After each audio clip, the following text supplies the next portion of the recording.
Hey everyone, it's Katie from Without a Crystal Ball. So, we are going to jump right into our third stream of the day, and today we're going to do a recap of L After L, episode something related to honeymoons and spoons. In this episode from the WOACB show about love after time in the clinker, we are going to go through, wow, a whirlwind. So we've got our couples that we'll be talking about today, Marcelino and Brittany in Las Vegas, Scott and Lizzie in Oxnard, California, Michael and Sarah in Michigan and in New York, and then Lamar and Andrea in California. So it all starts off in Las Vegas with Marcelino and Brittany. Now, Marcelino and Brittany had a little girl named Zoela, and she is super cute. And Brittany is recently released after spending some time behind the clink, and she wants to make her best friend, who she met while she was away at camp, to be her godmother, her daughter's godmother. And this girl named Sasha was actually just sentenced to 10 years at Disneyland. Fun, huh? So Sasha's going to be away for 10 years for her involvement in a very horrific crime. And she has decided that this is the person that would be the best suited to be the godmother of her daughter. Now, Marcelino obviously was not happy with this and was like, dude, that's like really a terrible decision because the godmother is supposed to be around. And then Brittany's all like, I would never put my kid in like harm's way. And then Marcelino is like an ex-Marine. And so he's like very like, this is not what your people told you to do. You should not be associating with these people. She is going to be she's going to be at camp for 10 years. Like, this is not going to be good. You need to disassociate from these people. And then they start fighting. And then she's like, you don't trust me. You don't believe me. Blah, blah, blah, blah, blah. So part of Brittany's issue is that they're currently trying to get custody of her other son, Giovanni, who has been currently, while she was away on vacation, her ex Tito had full custody of him. Since her release from vacation, Giovanni has been with them. However, when they went to visit a attorney to seek full custody of Giovanni, the attorney was basically, you cannot hang out with other people that you met when you were on vacation. And so Marcelino is wanting to make sure that Brittany stays clean and stays safe and doesn't like jeopardize any sort of court stuff that would take place with Giovanni. So he's trying in his best interest to help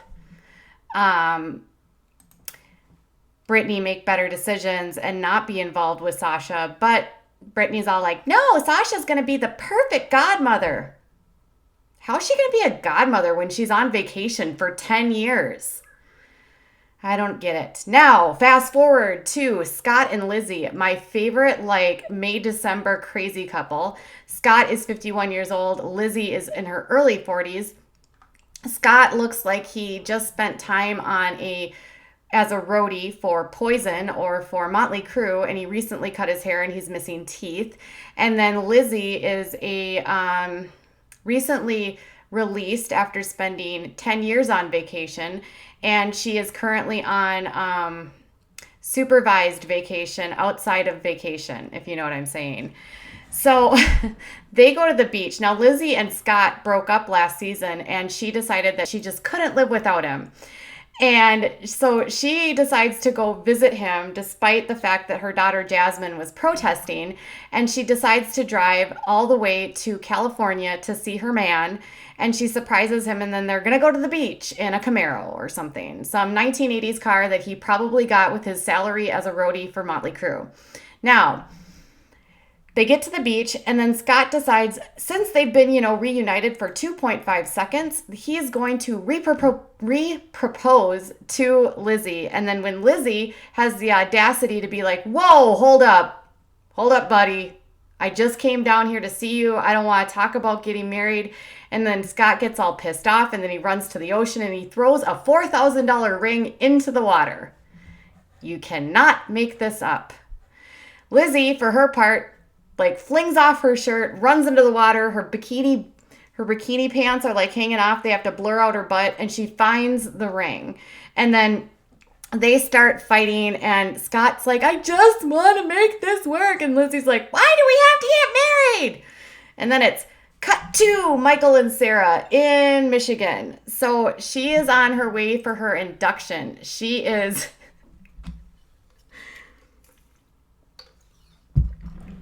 on her way for induction to have her baby with Michael. And Michael decides that he's going to go to the PO to try to get a travel pass because he's somehow going to get to New York from Michigan in time to see this baby get born. And then he goes to the PO, and the PO is like, no, dude, you cannot leave the state because you bad.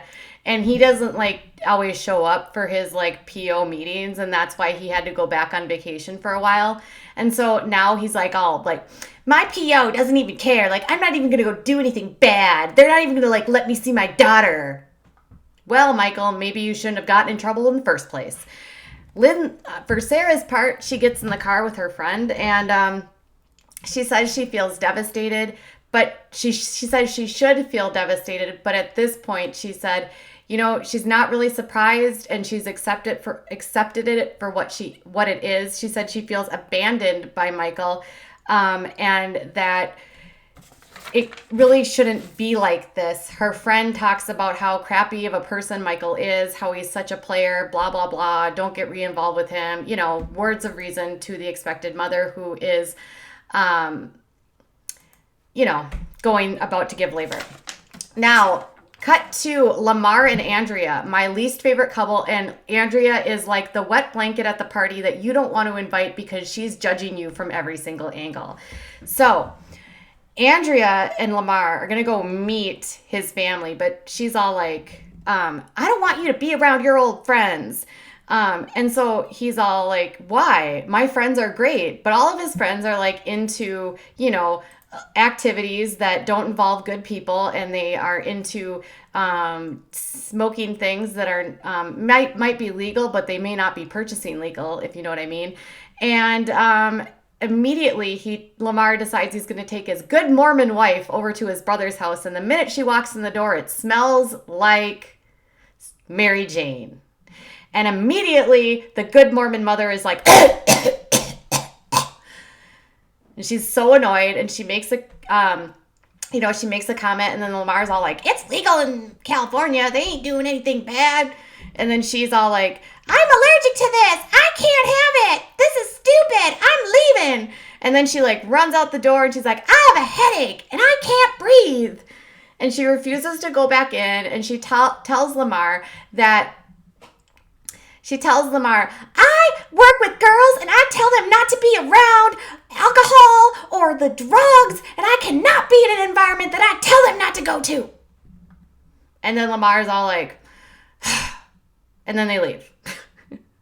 Cut to Marcelo and Brittany. Brittany's not actually in this scene. Marcelino is at the park. He's with Giovanni, Zoila, and his mother. And at the park, he's pushing his stepson. Giovanni's playing. Grandma is holding the baby. And he is talking to his mother about how Brittany wants to make Sasha the godmother, to which Marcelino's mother is like, I don't think so. That's dumb. I really like his mother. And she's on the same page, because then Marcelino's like, I don't usually agree with my mom about anything, but I agree with her on this. And then she discusses how this is like a terrible decision, that she needs somebody more stable and around, and she just doesn't understand why she would want to do this. And then all of a sudden, Marcelino brings up how he needs to go talk to Tito, and they have Giovanni, but they're really afraid that Tito could just walk in and like whisk Giovanni out of their lives forever, and they really don't want to have to deal with this. So he's gonna go talk to Tito, and he's gonna go settle it. All right. And you know what that means? They're gonna use some fists, but we don't see it on this episode. Now back to Sarah. She is crying in the delivery room. Oh God, this was terrible. Like, imagine being pregnant and you're crying in the delivery room. And she says that she feels disconnected from Michael. She feels let down and sad. And then Michael is over in Michigan, and he's all like, I'm so mad I can't go. Like, seriously, Michael, all you had to do was like check in with your PO and you wouldn't be in this trouble to begin with. Now it's to my favorite couple, Clint and Goddess, aka Tracy, but we call her Goddess because that's what Clint calls her. And so they're going to go to Vegas because what do you do when your friend what do you do when your wife gets off parole for the first time ever? Go to Vegas. Sure. Awesome. Sounds good. So they're going there, and he's all super distracted because Clint's like such a doofus, but he still has like some side piece that he's like texting with. And then Tracy's like, why are you so upset? I don't understand. Why are you being such a wet blanket? If you don't do this, I'm going to go to the casino, and I'm going to go drink, and I'm going to go have fun without you. And then like Clint's like, and then they're like, oh look, that's the Vegas sign. We gotta go take a picture. And they're like fighting, and then all of a sudden they're like totally shows you how you can go from totally dysfunctional to a happy family in just 2 seconds. So he's completely distracted. He is totally thinking about this chick that he has on the side, and he's not thinking about Goddess.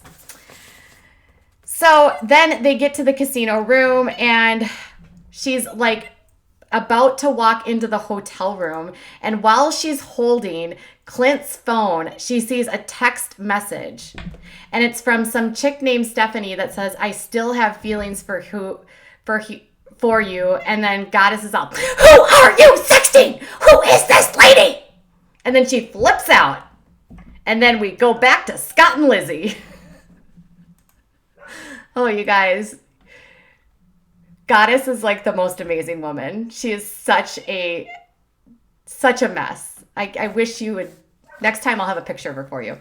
Scott and Lizzie, they're still fighting about the ring. They get back to they make up, they decide everything's fine. And then Lizzie decides to go into his utensils in his kitchen, and she finds a spoon and decides that it's got residue on it.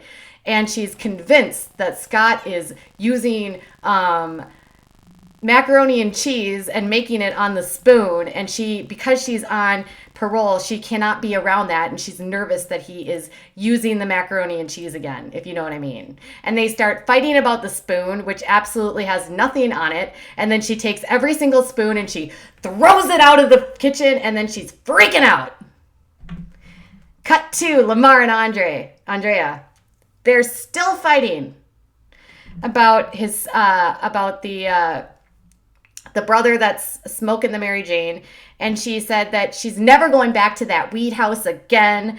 And then they start fighting about where they're going to live, and then she says that she is fed up and she is in California, and I am not going to live in California. I left everything for you. I left everything. I uprooted my kids. I brought them here. I left my family. I left my church. You just need to go to Utah and get with God.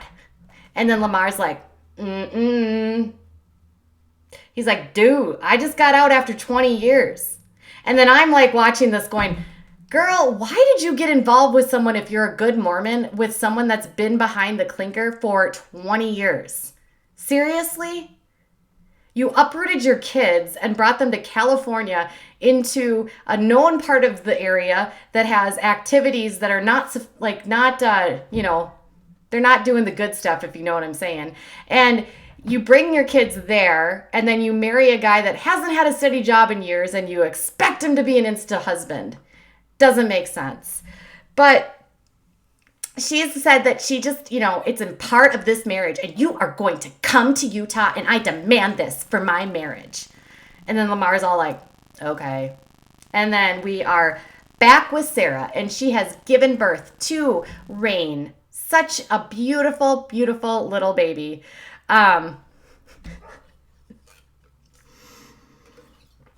Such a beautiful, beautiful baby.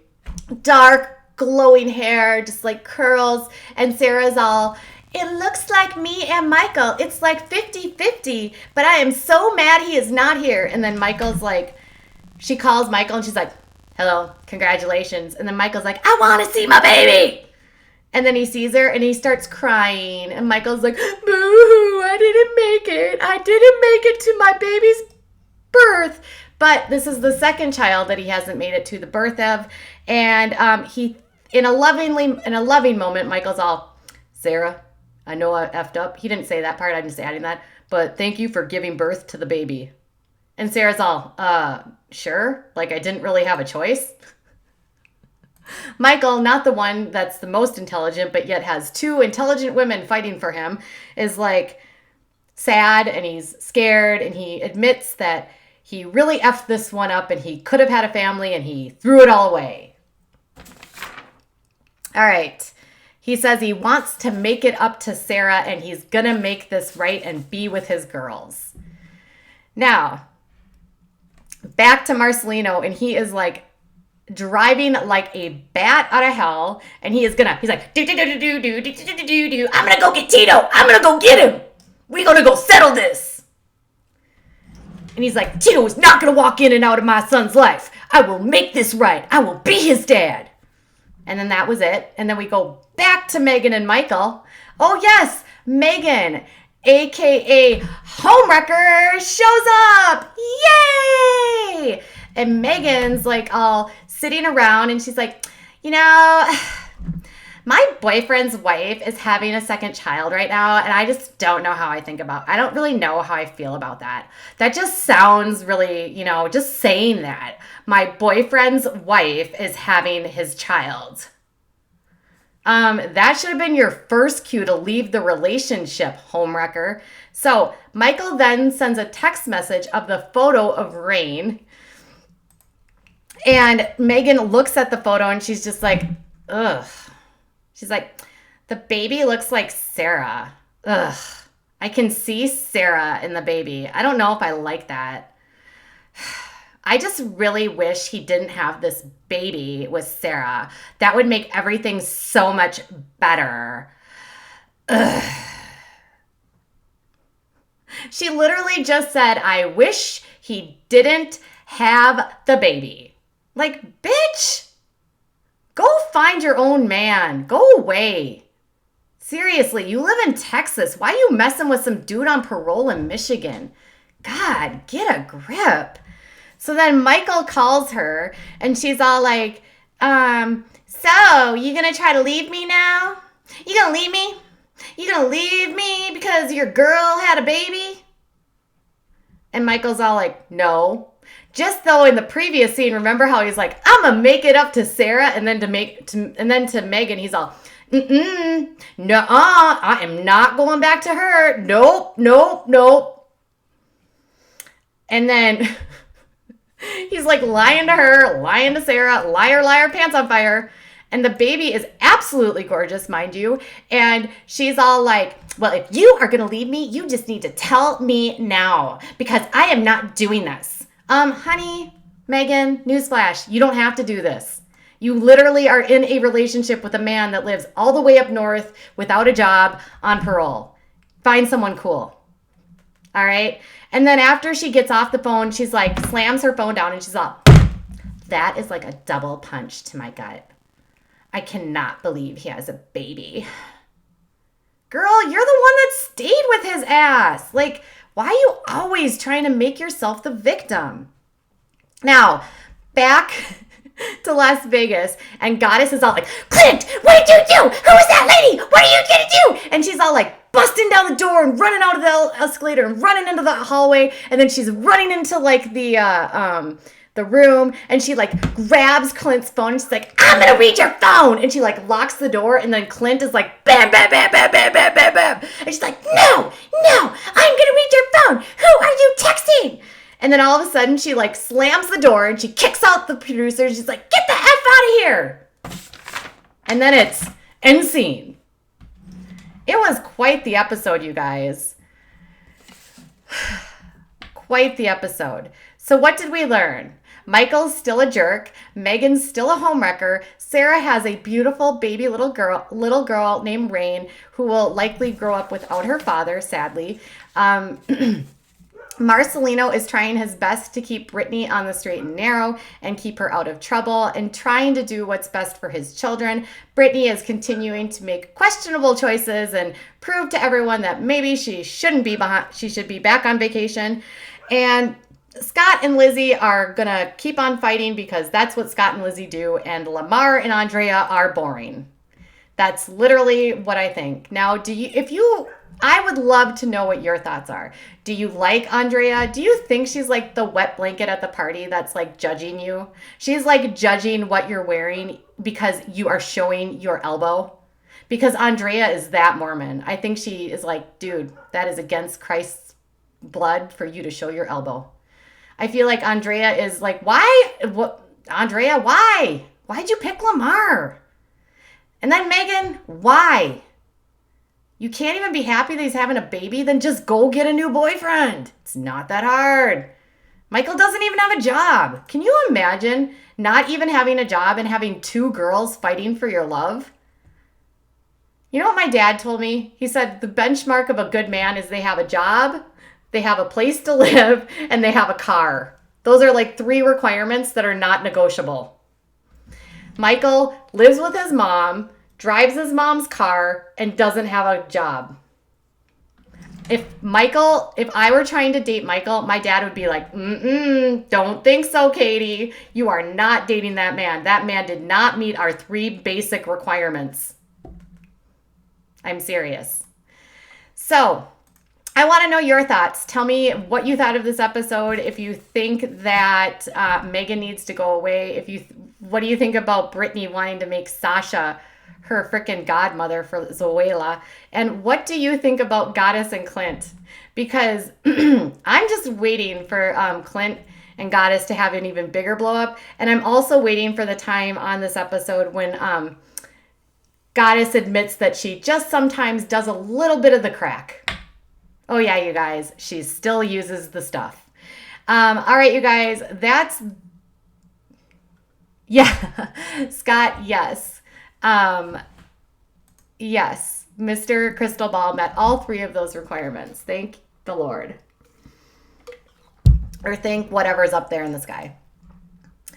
And yes, Goddess is still using. And Clint, why are you taking your wife, who literally is an addict, to one day after she gets free to Vegas? That's like the dumbest idea I've ever thought of in my entire life. Sure, take your wife that struggles to stay sober to a place where nobody's sober. Sounds cool. And while you're doing it, why don't you text message Stephanie about how much you want to do it with her? Sounds awesome. And if you guys, Clint, seriously, the women that they're fighting over, I'm going to show you a picture of Clint. Clint is,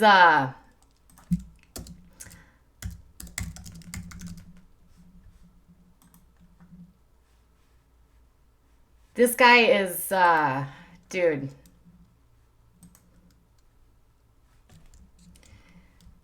Clint's nothing that you should be like, 2 women should not be fighting over Clint. He has no spine. He cries like a baby to his mother. And on most occasions, when they got married, Tracy left him the same night and went off and spent all of his mother effing money on the stuff that she likes to smoke. He is such a goober. And Goddess, you guys, Goddess looks like a train wreck. Lately, she wears glitter eyeshadow. She has lost a ton of weight. and she looks like she just came out from the gutter. And I am not the, I don't, she looks like she's still using and not taking very good care of herself. She's lost a considerable amount of weight since she started this series. And there's Goddess. There's Clint and Goddess. They are literally my favorite couple on this show. He does look like he is on something as well. I don't know what, but apparently he's on Stephanie. Ba-da-bum. Psh.